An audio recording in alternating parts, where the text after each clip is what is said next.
Welcome to Vishnu IAS academy.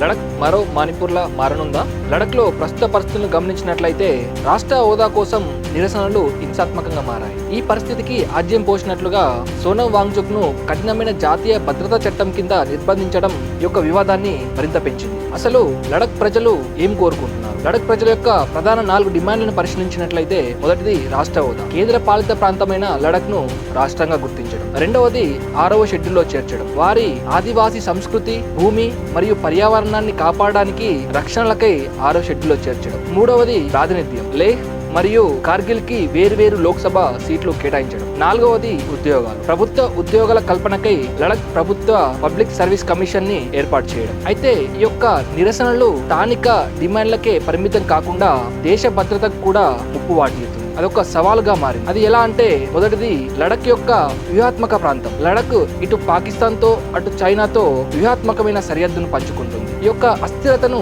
China తనకు అనుకూలంగా మార్చుకునే ప్రమాదం కూడా ఉంది. సరిహద్దుల్లో అశాంతి ఏర్పడినట్లయితే దేశ భద్రతకు కూడా ముప్పు వాటిల్లుతుంది. ఈ సంక్లిష్టమైన నేపథ్యంలో ప్రశ్న ఏమిటంటే, వ్యూహాత్మకంగా కీలకమైన ప్రాంతంలో లడక్ ప్రజల ఆకాంక్షలను మరియు ఆర్థిక అభివృద్ధి అవసరాలను మరియు దేశ భద్రతను ప్రభుత్వం ఎలా సమతుల్యం చేస్తుందో మీరు కామెంట్ చేయండి.